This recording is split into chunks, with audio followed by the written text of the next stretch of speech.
Hi everyone, this is Meerab Zeeshan. Viewers, आज champions cup का fourth day था। फैसलाबाद के अंदर चैंपियंस कप करवाया जा रहा है, जिसका करवाने का मकसद ये है कि चैंपियंस ट्रॉफी के लिए प्लेयर्स तैयार कर लिए जाए। मैं बार बार ये बात इसलिए करती हूँ कि भाई अब इतना इवेंट करवा रहे हैं तो प्लेयर्स निकलने चाहिए और चैंपियंस ट्रॉफी में परफॉर्म करते हुए नजर आए। ये ना हो कि चैंपियंस कप से आप प्लेयर्स निकाल रहे हैं और जनाब आपके हमारा बेंच स्ट्रेंथ तैयार है और क्या हमारे प्लेयर्स हैं और चैंपियंस ट्रॉफी में जो है वो एक भी मैच जीत ना पाए। तो जरा गौर करने की जरूरत है हमें। बाबर आजम पर बात करते हैं। सबसे पहले बाबर आजम के 45 रन थे, 100 का स्ट्राइक रेट था और जाहिद महमूद ने इनकी विकेट ली है और 5 विकेट जो है वो जाहिद महमूद ले चुके हैं इस अपनी इस मैच के अंदर। जहादाद जिनकी बात करें, जहादाद खान एक्चुअली एक अच्छे प्लेयर है। मुझे ऐसा लगता है कि ये अगर इनके ऊपर थोड़ा काम किया जाए और इनको मौके दिए जाए ना मुनासिब वाले, ये नहीं है कि सारा बोझ इनके ऊपर डाल दिया जाए। इनको अगर टाइम दिया जाए तो ये हमारे लिए एक अच्छा असासा बन सकते हैं। 4 विकेट्स इन्होंने भी ली हैं। मेहरान मुमताज बहुत अच्छा प्लेयर है। बहुत देर से मैं इस चीज की कायल थी कि मेहरान मुमताज को हिस्सा होना चाहिए हमारे इंटरनेशनल मैचेस का भी।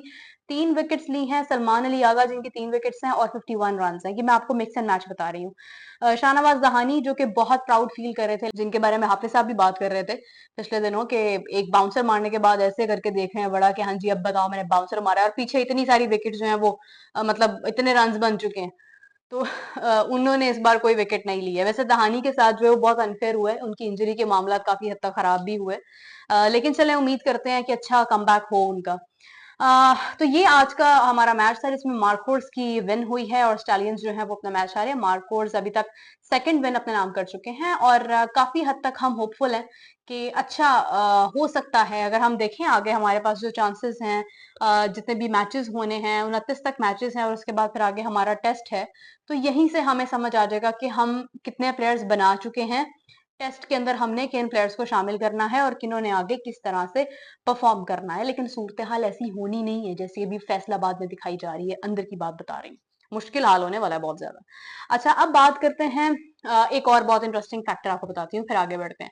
इसी मैच के अंदर जो है वो एक पिक्चर वायरल हुई है। अब हैरत की बात है कि पाकिस्तान का मैच है, वहां पर शर्ट विराट कोहली की दिखाई जा रही है, विराट लिखा हुआ है पीछे और वो शर्ट दिखाई जा रही है। मतलब मैं देख रही हूँ कि दुनिया भर में जो है ना वो फैन फॉलोइंग विराट कोहली की है।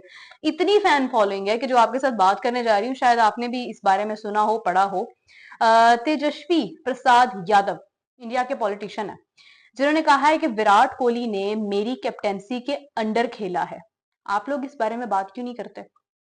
अच्छा, और उन्होंने कहा कि मैं बहुत अच्छी क्रिकेट खेलता हूँ। बिल्कुल खेलते होंगे। और अगर वो कह रहे हैं कि उनकी कैप्टेंसी के अंडर विराट कोहली ने खेला होगा, शायद फर्स्ट क्लास के मैचेस में अंडर 19 में या कभी किसी वक्त में विराट कोहली ने उनकी कैप्टेंसी के अंडर खेला होगा, लेकिन ये बताना जरूरी नहीं है। अब मतलब विराट कोहली जगह जगह ये तो नहीं बताएंगे ना कि हाँ भाई आप ये जो है ना इनकी कैप्टेंसी के अंडर मैं खेला हूँ। इससे क्या फर्क पड़ता है? आपके लिए फर्क ये पड़ना चाहिए कि एक ऐसे प्लेयर जो आपकी कैप्टेंसी के अंदर खेला है या किसी की भी कैप्टेंसी के अंदर खेला है, आज वो आपके मुल्क का नाम पूरी दुनिया में बुलंद कर रहा है अपनी क्रिकेट की वजह से। आपके मुल्क का नाम क्रिकेट की वजह से खराब नहीं कर रहा वो प्लेयर, उसको जानती है, उसको दुनिया जानती है। तो इससे फर्क नहीं पड़ता कि अब वो आपकी कैप्टेंसी के अंडर खेला या नहीं खेला। मतलब पॉलिटिशियंस क्रिकेट खेलते हैं हमारे तो। ये इमरान खान साहब जो है वो कैप्टन रहे हैं। उसके बाद अगर आजकल हम नॉर्मली बात करते हैं, चले इमरान खान तो बहुत बड़ा नाम है जिन्होंने क्रिकेट के अंदर बहुत कुछ किया। अगर हम नॉर्मली बात करते हैं, अभी रिसेंटली मैंने अपने शो पर इनवाइट किया हुआ था विहाड़ी के एक पॉलिटिशियन है सलमान मेहदी, उनको मैंने बुलाया हुआ था। वो बड़ी अच्छी क्रिकेट खेलते हैं और उन्होंने शायद मेरे ख्याल से काफी मैचेस खेले भी हैं। आई डोंट नो कि वो नेशनल मैचेस थे या नहीं थे, लेकिन क्लब क्रिकेट आई गेस के खेली हुई है। मुझे बहुत ज्यादा डिटेल्स पता नहीं है उनकी क्रिकेट के बारे में। तो ये क्या पॉलिटिशियंस खेलते हैं, लेकिन इट डजंट मैटर कि आपके साथ कौन खेला हुआ है कौन नहीं खेला हुआ है। अब कोई विराट कोहली अगर बचपन में दोस्त था, अब वो ये कहे कि भाई मैं उसका बचपन का दोस्त हूँ, ये क्यों नहीं बताते कि मैं तुम्हारा बचपन का दोस्त हूँ? अब ये मैटर नहीं करता है। अच्छा, इनके रन्स देख लेते हैं, इनकी परफॉर्मेंस देख लेते हैं कि एग्जैक्टली क्या थी। जो ये तेजस्वी प्रसाद यादव हैं, इनके ये मिडिल ऑर्डर बैटर थे और फर्स्ट क्लास के इन्होंने एक ही मैच खेला है जिसमें इनके 20 रन थे। और T20 का इन्होंने 4 मैचेस खेले हैं T20 के, जिसमें इनके 3 रन थे मिडिल ऑर्डर में। ओके, और एक विकेट भी ले चुके हैं ये। अच्छा स्कोर है। उसके बाद छोड़ दी होगी क्रिकेट, पॉलिटिशियन पॉलिटिशियन बन गए, पॉलिटिक्स में आ गए होंगे।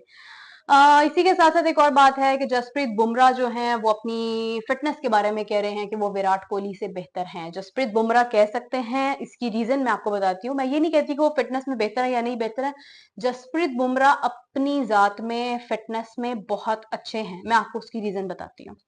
जसप्रीत बुमराह जिस तरह से बॉल करते हैं, he is a fast bowler, और जिस खतरनाक एंगल से वो बॉल करते हैं, और उसके बाद जो आपकी बॉडी का पूरा स्ट्रक्चर है ना, मतलब ये मैं खड़ी होती मैं आपको बताती, आप सबको रटा हुआ है कि जसप्रीत बुमराह बॉलिंग कैसे करते हैं। पूरा आपका स्ट्रक्चर जो है ना वो, भाई मूवमेंट होती है पूरा एक आपका एंगल टेढ़ा होता है। फास्ट बॉलर्स को ज्यादा इंजरीज भी इसलिए होती हैं क्योंकि वो जिस अंदाज से बॉलिंग करते हैं ना, वो जिस तरह से फास्ट बॉलर्स बॉलिंग करते हैं, स्पिनर्स को भी होती हैं, लेकिन फास्ट बॉलर्स यूजुअली इंजरीज का ज्यादा शिकार होते हैं। वसीम अकरम ने नोटिस की थी ये चीज। बुमराह वाज प्लेइंग इन टी20 वर्ल्ड कप 2024 और Wasim Akram said that look at his body structure के वो किस तरह से बॉल करते हैं। तो वो जो एक अंदाज है ना आपका, उसके बावजूद आपका फिट रहना, ठीक रहना, एक इतने खतरनाक अंदाज में बॉल करना और उसके बाद आपका फिट रहना जो है ना, दैट इज रियली इनक्रेडिबल। ये वाकई में एक बहुत काबिल गौर बात है। You know, I appreciate Shoaib Akhtar, he deserve all the praise. और शोएब अख्तर जो है ना, उनकी भी मैंने सुना हुआ है कि जब वो खेलते थे ना जिस वक्त में, तो उनकी एल्बो में इंजरीज थी। वो बहुत मुश्किल से उसको मैनेज उन्होंने किया हुआ था और वो फिर भी इतना अच्छा खेलते थे। उनको ये प्रॉब्लम था जॉइंट्स का कुछ, if I am not wrong, मुझे शायद मैंने उनके एक इंटरव्यू में भी सुना था। तो वो ये है कि फास्ट बॉलर्स को यूजुअली इंजरीज हो जाती हैं, और जसप्रीत बुमराह इस मामले में वाकई में बहुत फिट है। लेकिन विराट कोहली की फिटनेस एज एन इस तरह से है कि वो बैट्समैन है, और उनकी फिजिक अगर आप देखते हैं, दूसरा अनुष्का शर्मा उनकी वाइफ है, तो वो दोनों मियाँ बीवी ऑलरेडी फिटनेस का बहुत ख्याल रखते होंगे। लेकिन ये है कि जो उनका खाना पीना है, जो उनकी डाइट है, वो भी बहुत तरीके से उन्होंने मैनेज की हुई है। ही himself has built his fitness, you know।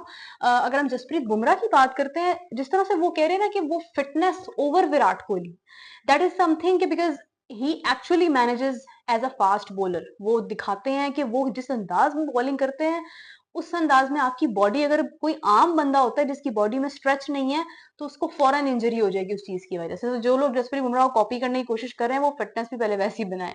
लेकिन मुझे ऐसा लगता है कंपैरिजन करना नहीं चाहिए, हर इंसान अपनी जगह पर फिट है।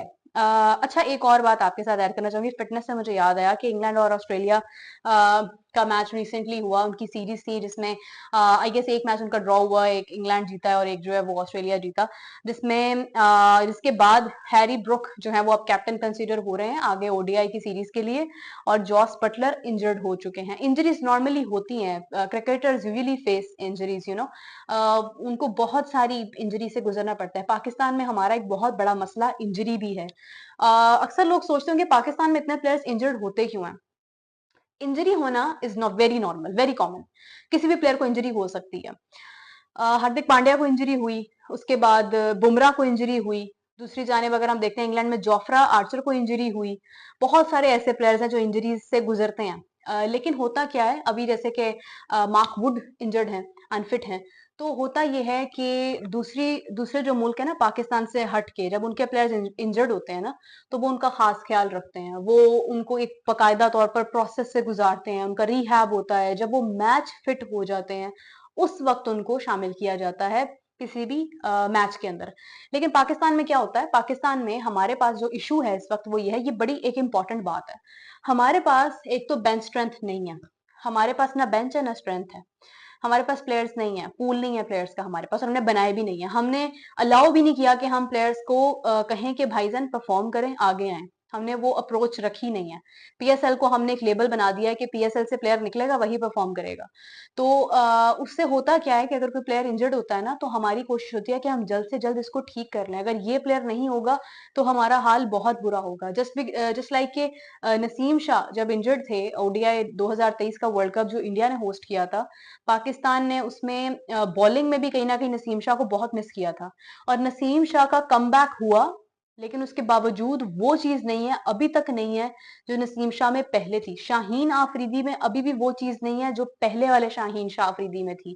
इसी तरह बहुत सारे प्लेयर्स हैं, इमाद वसीम है, यू नो, उनको घुटने की नी की इंजरी थी, जिसके बावजूद उनको 2024 के टी20 वर्ल्ड कप के अंदर उनको जबरदस्ती खिलाया गया कि आप ये वाला किसी तरह से टूर्नामेंट निकाल दें। और हुआ क्या, उसका नुकसान हुआ।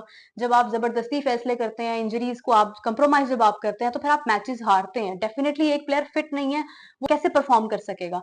तो ये चीज जो है ये मैटर करती है कि पाकिस्तान में हमारे पास हमने ना दिल बड़ा करके प्लेयर्स को बनाया नहीं है, कि हमारा अगर एक प्लेयर इंजर्ड होता है, हम दूसरे के पास वो अथॉरिटी उसको देते हैं, हम उस पर भरोसा करते हुए उसको हम आगे ले जाएं, और हम हमें बिलीव हो कि हाँ ये कर लेगा, हो जाएगा इससे। तो इंजरीज को कंप्रोमाइज करना हमारी बहुत बड़ी गलती है, प्लेयर्स का पूल ना बनाना, बेंच स्ट्रेंथ स्ट्रांग ना करना हमारी बहुत बड़ी गलती है। और इसी के साथ साथ जो प्लेयर इंजर्ड होता है, हम उसके बाद या तो उसको इंजरी के साथ ही वापस ले आते हैं, हम उसका बकायदा तौर पर मुआयना नहीं करते हैं कि वो मैच फिट हो जाए, ये भी नहीं करते हैं। और दूसरा हम क्या करते हैं कि अगर कोई प्लेयर हमारे लिए बहुत इंपॉर्टेंट नहीं है, तो उसकी इंजरी को हम इंजर्ड ही रहने देते हैं, कि भाई तू इंजरी ही संभाल पूरी जिंदगी, वो आ गया कोई और, उसको मौका मिल गया, ये चीज होती है। तो ये नहीं होता। अगर आपके पास रिप्लेसमेंट है, तो इसका मतलब ये नहीं है कि आप अपने इंपॉर्टेंट प्लेयर को आप इंजर्ड ही रहने दो, आप उसको ठीक ही ना होने दो। अगर वो ठीक भी हो गया, तो आप उसका रिहैब करवाते जा रहे हो। ये चीजें जो है ना, इन पर गौर करने की जरूरत है, और इन पर हम डिटेल में किसी दिन बाकायदा तौर पर गुफ्तगू करेंगे। अच्छा, एक और चीज है, मुल्तान के अंदर जो है वो पाकिस्तान का अगला टेस्ट होना है इंग्लैंड के साथ, और अभी मुल्तान के अंदर जो है वो T20 सीरीज कल से जारी है, जो कि साउथ अफ्रीका के साथ है, और वुमेन्स क्रिकेट जो है वो यहाँ पर स्टार्ट होने वाली है।